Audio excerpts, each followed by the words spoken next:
aturan diubah-ubah dari 30 tahun sejak ditetapkan sebagai peserta menjadi 30 tahun sejak dilantik, ya kan? Nah, itu aturan diubah-ubah. Menurut saya itu bukan diubah, aturan diakal-akali namanya tuh. Ya, kenapa sebut diakal-akali? Karena di teks undang-undangnya itu bukan pejabat negara. Di teks undang-undangnya itu dinyatakan seseorang itu dapat mencalonkan diri sebagai pasangan calon dengan syarat salah satunya usia 30 tahun. Jadi syarat pencalonan, bukan syarat pejabat negara. Itu dua hal yang berbeda. Kalau syarat pencalonan, ya dihitungnya sejak yang bersangkutan mendaftarkan diri sebagai calon.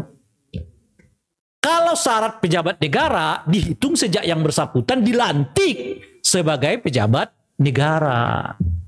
Di undang-undang itu teksnya sebagai calon.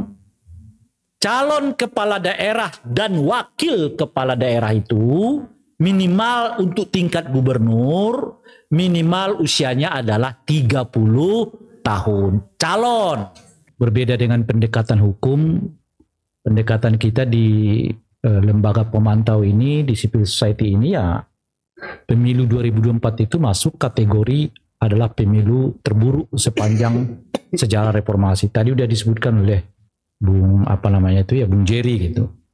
Indikator-indikatornya juga disampaikan tadi oleh Bung Jerry maupun Bung Ari yang menunjukkan kalau kita masuk dalam kategori-kategori yang disebutkan itu, ya ini pemilu yang terburuk ya, Pilpres dan Pileg 2024 ini dalam sepanjang sejarah reformasi. Kalau kita pakai indikator-indikator itu.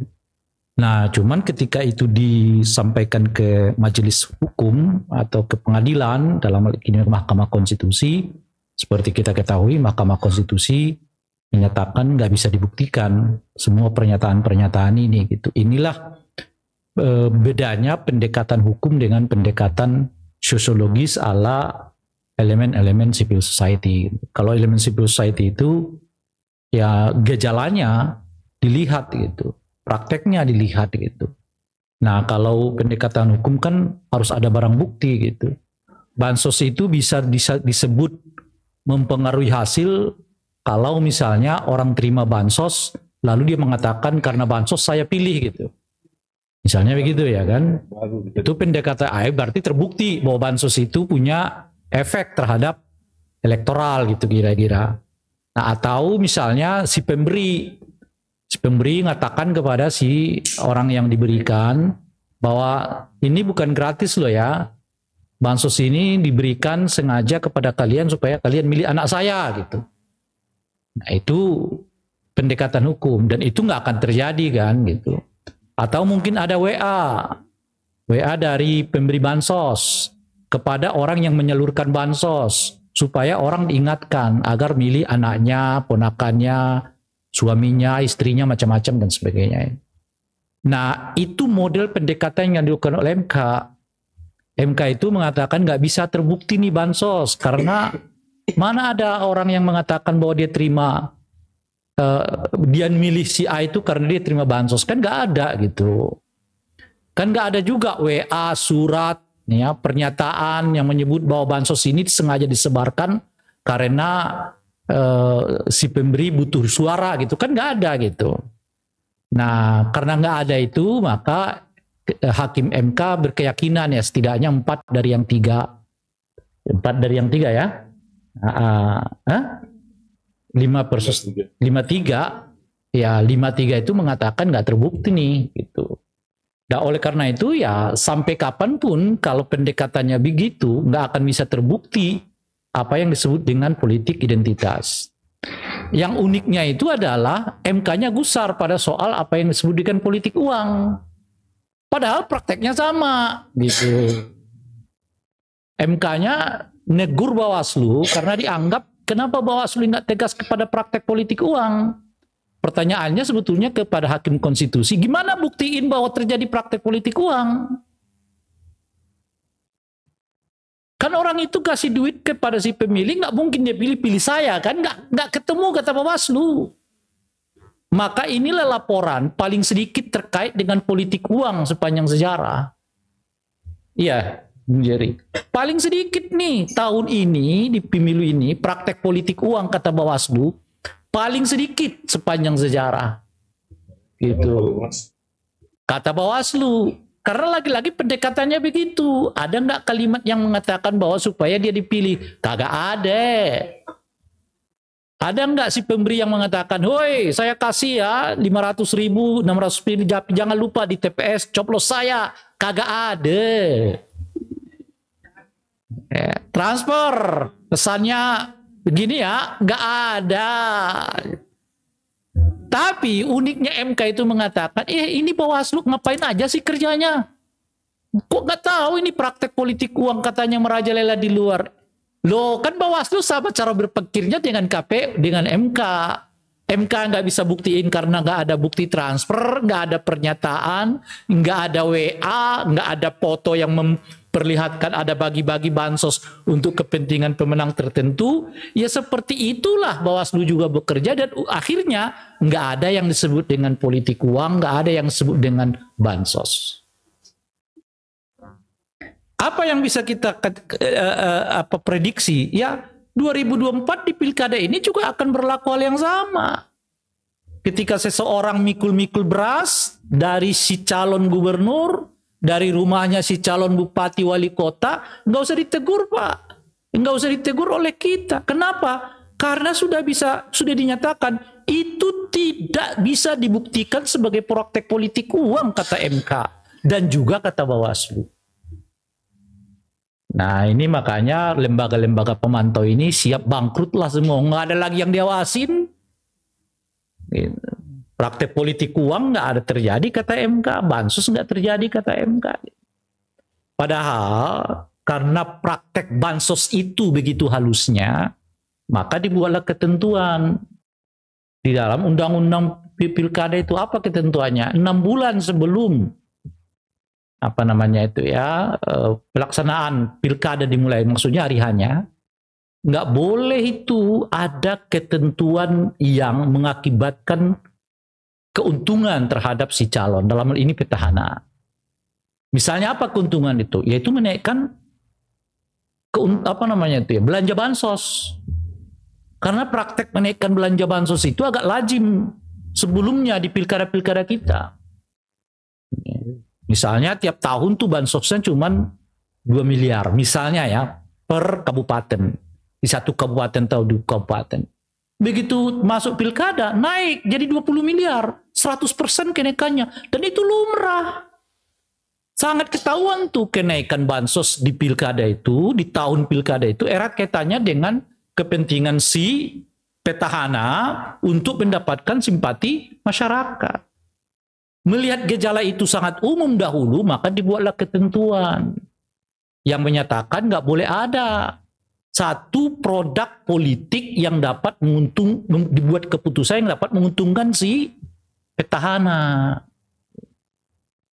Putusan itu secara substantif dibatalkan oleh MK secara substantif loh ya, bukan secara material karena pasalnya masih ada.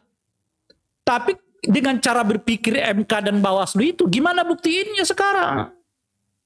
Lalu nggak ada WA-nya, nggak ada itunya, nggak ada itunya, dan seterusnya itu. Dan saya khawatir praktek ini akan lazim dilakukan nanti menjelang pilkada 2024 ini gitu. Ini kan Bawaslu ini ya rajin sekali tuh buat namanya IPK, Indeks IKP, Indeks Kerawanan Pemilu. Berarti kalau menjelang pilkada namanya Indeks Kerawanan Pilkada. Singkatannya sama, IKP juga kan. Nah, saya kira perlu diusulkan kepada Bawaslu agar dia itu kan buat tuh satu bisa terkadang 60, 70 contoh-contoh yang disebut dengan kerawanan tuh dalam bentuk pelanggaran. Detail banget tuh. Dari soal pembukaan suara, soal surat sah tidak sah, ya itu dibuat tuh. Apa istilahnya itu dicatat oleh Bawaslu. Saya kira dengan merosotnya cara mengawasi politik uang dan bansos pada pada Pilpres 2024 yang lalu, perlu kita usulkan kepada Bawaslu bahwa politik bansos dan politik uang nggak bisa lagi dianggap sebagai ancaman terhadap pelaksanaan pemilu. Kenapa? Karena nggak bisa dibuktiin gimana caranya. Gitu. Kalau perlu, mungkin ya kalau perlu, politik uang dalam undang-undang itu diperhalus lagi bahasanya. Karena nggak akan bisa dibuktikan sebagaimana disebutkan oleh MK maupun oleh Bawaslu dan seterusnya. Nah ini saya kira kemerosotan ya plus juga keburukan dalam pelaksanaan pemilu dari aspek substantif. Jadi kalau kita ditanyakan, kita bisa lihat kira-kira ancaman pilkada dari aspek buruknya itu di mana. Kalau kita belajar dari Pilpres 2024 yang lalu. Saya kira ada dua. Pertama, buruk secara substantif, dan yang kedua buruk secara teknis. Buruk secara substantif itu karena praktek politik uang nggak bisa lagi didefinisikan, nggak bisa dibuktikan. Praktek politik dinasti politik sulit, bansos sulit dibuktikan gitu. Saat yang bersamaan kelihatannya ada gejala bahwa Pilkada 2024 ini punya potensi menjadi pintu makin merajalelanya praktek dinasti politik. Pintu makin merajalelanya nepotisme politik. Karena apa gitu? Karena secara hukum dinyatakan boleh. Kan nggak ada yang melarang sekarang kan, udah dibatalkan oleh MK aturannya. Yang lebih parah dari sekedar boleh atas hukum, masyarakat kita mengatakan juga boleh selama yang bersangkutan dipilih gitu. MK juga mengatakan begitu. Nggak ada yang disebut dengan nepotisme kalau orang itu dipilih oleh masyarakat secara langsung.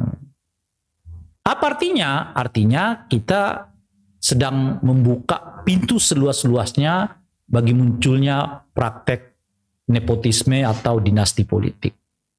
Dan itu bukan kabar asumsi.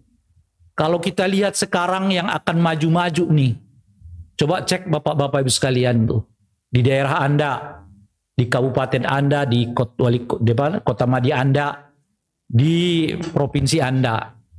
Yang maju si Anu akan ketahuan tuh, oh anaknya si dia, istrinya si dia, suaminya si dia, ponakannya si dia, menantunya si dia. Ini kalau kita kembali ke kisah yang kemarin, ya yang minggu lalu kita jelaskan di sini. Yang ada itu nanti coupling politik ini udah di-coupling oleh dinasti. Di Jakarta siapa? Di Bandung siapa? Di Jawa Barat siapa? Di Jawa Tengah siapa? Di Jawa Timur siapa? Di Sumut siapa? Di coupling. Gitu. Kalau ke depan ini, kalau trennya begini nih, pilkada itu nggak lebih dari membuat keluarga tertentu terus-menerus jadi pejabat di daerah itu. Turun-temurun, terus-menerus di daerah itu. Dan itu bukan cerita baru. Ada satu daerah itu sepanjang 20 tahun hanya satu keluarga yang pegang. Awalnya istrinya 2 periode 10 tahun. Digantikan oleh suaminya 2 periode 2 tahun. Sekarang anaknya yang tertua mau masuk lagi. Bakal 25 tahun. Cuman satu keluarga. Lalu kita mengatakan bahwa nepotisme itu sah-sah saja. Boleh-boleh saja. Kalau kemudian pilkada dan pemilu dibuat untuk melegalisasi nepotisme, ya saya tidak tahu apa perlu lagi bagi kita pemilu, ya kan? Apa perlu lagi bagi kita pilkada? Yang maju dia terus. Lalu kita berlindung di kalimat yang penting dipilih. Ya dia akan dipilih karena setiap menjelang pilkada dia bagi bansos. Dia bagi politik uang. Kata MK nggak bisa dibuktikan itu bansos. Kata Bawaslu nggak bisa dibuktikan politik uang. Ya merajalela semua. Gimana kita yang tidak ada darah birunya, nggak ada uangnya. Uangnya juga kalaupun ada pas-pasan ya kan. Bisa kayak begitu ya tentu nggak akan kepilih. Masyarakat kita itu nunggu pilkada itu bukan nunggu pemimpin baru kok, nunggu bansos dibagikan kan kira-kira gitu. Iya, nunggu politik uang, bukan nunggu calon pemimpin baru, bukan. Nunggu bansos kapan dibagikan gitu. Nah itu yang dilakukan oleh pemimpin-pemimpin ini. Cairkan bansos, cairkan politik uang gitu. Ya kepilih. Maka 20 tahun di satu daerah itu dikuasai oleh suami istri. Ke 25 tahun anaknya.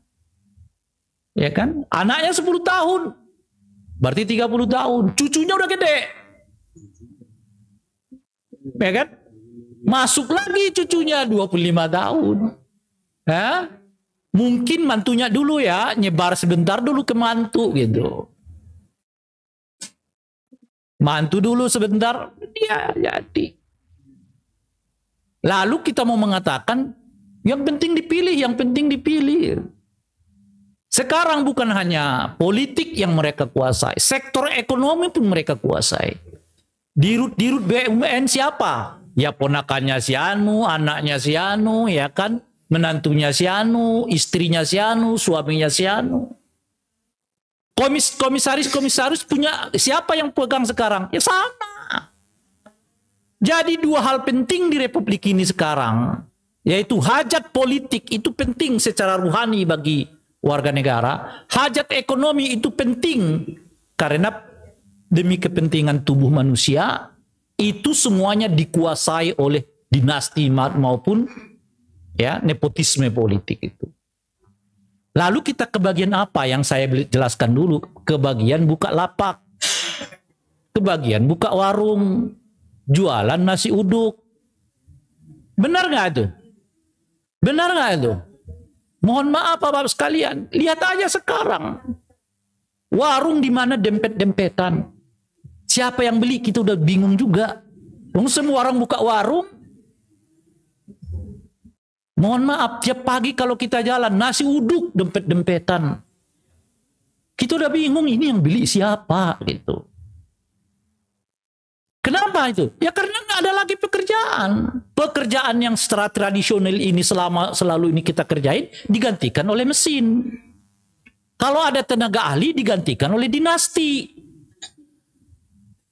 Lalu kita jadi apa? Nggak ada apa-apa.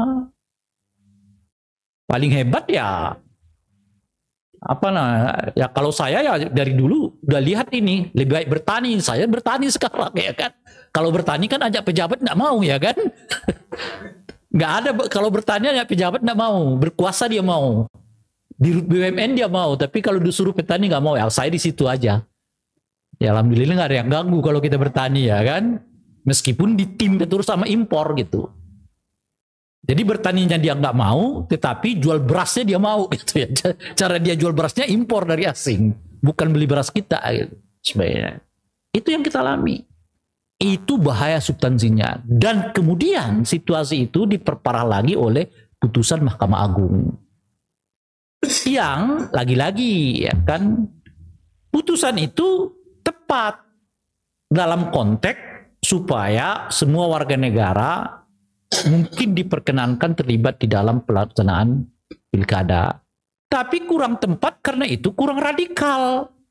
Kalau mau ya undang-undang soal usia itu dicabut sekalian. Jangan diotak-atik, dipindahkan dari sini ke sini. Ketika diotak-atik nggak kena gitu loh otak-atiknya gitu. Tadi udah dijelaskan oleh Bung Jerry Sumampau, nggak kenanya gitu. Ini kita lihat nih sekarang. Karena sampai hari ini Menteri Dalam Negeri belum tentukan kapan akan dilantik ya kepala daerah yang terpilih di Pilkada 2024. Belum ada jadwalnya.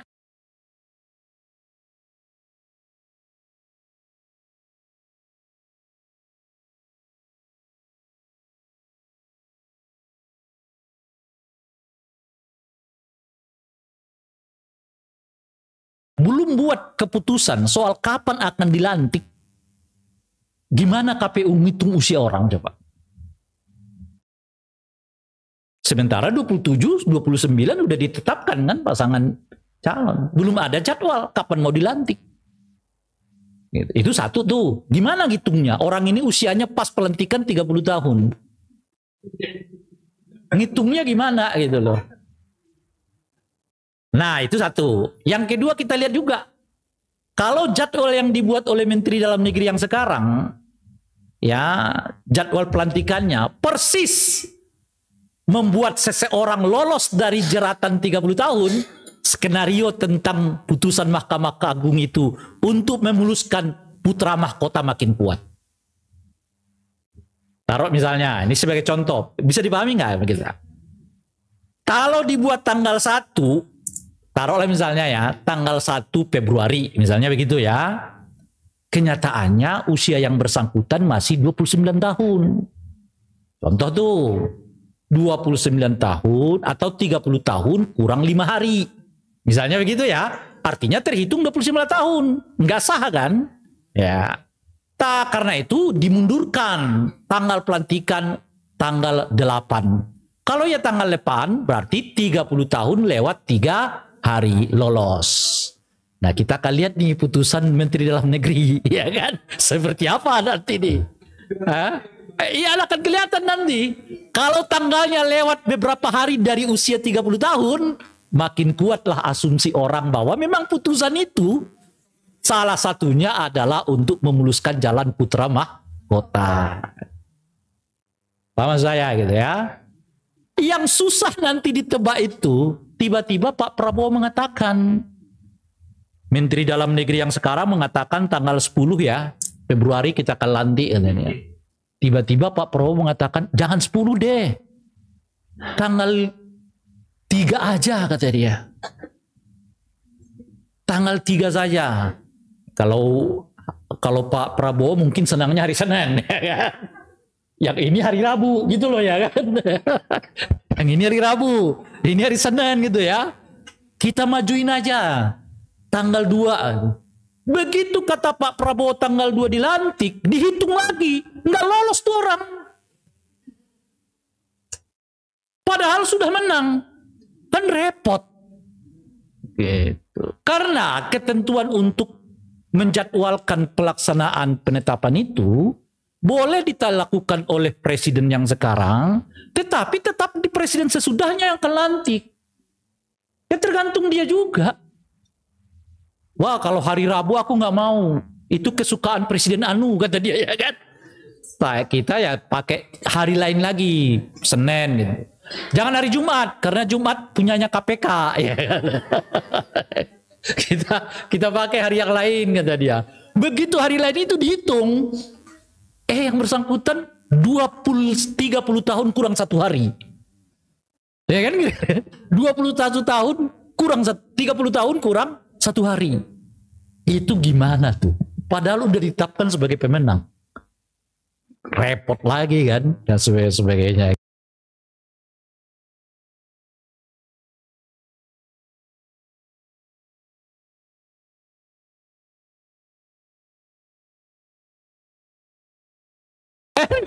Dia punya sentimen. Kalau waktu kemarin sih kita masih tergantung sama dia bilang ya. Kalau sekarang justru bahaya nih kalau pada ngumpul dia ya. Udah majuin aja. Begitu dimajuin nggak lolos. Persis 30 tahun kurang 2 hari. Gitu loh kira-kira tuh ya kan. Repot lagi KPU ya kan dan sebagainya gitu. Nah itu contoh-contoh yang kita sebut tadi secara substantif ya. 3 tantangannya tuh secara substantif. Praktek politik uang yang dianggap nggak bisa dibuktikan dan oleh karena itu nggak bisa kita apa-apain lagi meskipun aturan mengatakan nggak boleh melakukan praktek politik uang itu. Yang kedua adalah soal bagi-bagi bansos yang nggak bisa dibuktikan juga oleh MK. Oleh karena itu mungkin akan kesulitan untuk mencegah orang tidak melakukan bagi-bagi bansos gitu. Nah yang ketiga adalah pilkada ini punya potensi untuk membuka seluas-luasnya bagi nepotisme dan dinasti politik makin berkembang subur ya dalam ranah politik kita gitu. Ini tantangan ya, yang semua ini terjadi di Pilpres yang kemarin ya, dan bakal potensial terjadi juga di dalam, yang keempat, aturan yang diubah-ubah. Ya kan, aturan diubah-ubah dari 30 tahun sejak ditetapkan sebagai peserta menjadi 30 tahun sejak dilantik, ya kan? Nah, itu aturan diubah-ubah. Musa itu bukan diubah, aturan diakal-akali namanya tuh. Ya, kenapa sebut diakal-akali? Karena di teks undang-undangnya itu bukan pejabat negara. Di teks undang-undangnya itu dinyatakan seseorang itu dapat mencalonkan diri sebagai pasangan calon dengan syarat salah satunya usia 30 tahun. Jadi syarat pencalonan, bukan syarat pejabat negara. Itu dua hal yang berbeda. Kalau syarat pencalonan, ya dihitungnya sejak yang bersangkutan mendaftarkan diri sebagai calon. Kalau syarat pejabat negara, dihitung sejak yang bersangkutan dilantik sebagai pejabat negara. Di undang-undang itu teksnya sebagai calon. Calon kepala daerah dan wakil kepala daerah itu minimal untuk tingkat gubernur, minimal usianya adalah 30 tahun. Calon. Kecuali redaksinya menyebut pejabat negara untuk tingkat gubernur, wakil gubernur minimal usianya 30 tahun, berarti dihitung sejak dilantik. Jadi ada 4 tuh. Nah, aturan ini kalau yang ini diikuti oleh KPU, kata Bung Jerry. Saya juga bingung, alasan KPU itu simpel banget. Konsideran waktu. Ini masih ada waktu untuk memperbaiki KPU. Tapi ketika PKPU terkait dengan 30% perempuan yang putusan MA, KPU berdalih tidak ada waktu. Jadi melaksanakan putusan hukum itu tergantung waktu. Bukan tergantung bahwa itu harus dilakukan atau tidak. Kalau terkait soal waktu, ya kita kan mengatakan kalau begitu tunggu saja waktunya supaya aturan itu dibuat benar-benar. Seperti Anda melakukannya kepada PKPU terkait dengan 30% perempuan gitu. Itu satu. Nah, yang kedua, ini konsultasinya kan harus ada kewajiban konsultasi KPU terhadap DPR dan plus juga pemerintah terkait dengan aturan baru. Konsultasinya dilakukan melalui surat. Dan kali pertama dalam sejarah, ya setidaknya tentu di dalam penyusunan PKPU ya yang saya tahu, bahwa konsultasi antara penyelenggara pemilu dengan pemerintah dan DPR itu terkait dengan aturan yang berkaitan dengan pelaksanaan pemilu dilakukan dengan surat menyurat. Ini kali pertama. Apa artinya gitu? Artinya memang ada sesuatu yang besar nih. Gitu ya. Sebab kalau nggak ada yang besar, ya konsultasinya seperti yang semula. Dilakukan tatap muka. Anggota KPU datang ke Komisi 2. Membicarakan secara langsung poin-poin yang terkait dengan revisi. Sekarang dicari nih cara-caranya gimana. Dibuatlah by surat. Itu potensial loh digugat oleh yang lagi tuh. Karena nggak pernah terjadi penetapan PKPU itu dilakukan melalui rapat konsultasi by surat. Ya. Ada notulen, ada video yang bisa membuka itu semua sebagai sebuah rekaman dan seterusnya. Nah ini 5 tuh kan. Tanda-tanda itu tanda-tanda. Nah yang teknis supaya tidak lebih panjang dari Bung Jerry Sumampau ya. Di dalam sebuah diskusi yang boleh panjang tuh cuma Pak Jerry Sumampau. Meskipun datangnya terlambat.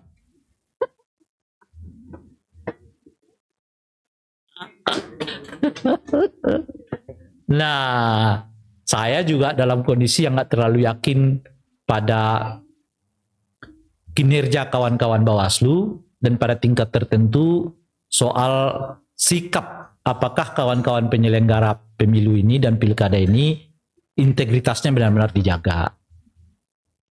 Ya, ini kali pertama udah berulang kali kita sebut belum pemilunya terjadi, KPU-nya sudah diadukan ke DKPP gitu. masih dalam tahap proses verifikasi partai politik. KPU-nya sudah diduga melakukan tindakan yang berhubungan dengan ya pelanggaran kode etik itu. Dan sekarang tengah disidang lagi kan terkait dengan dugaan adanya ya hubungan yang melecehkan terhadap bawahan mereka di salah satu tempat di Indonesia, di luar negeri itu. Nah ini kita lihat nih putusan luar negeri dan dalam negeri. Oh nggak tahu kalau dalam ada. Oh iya.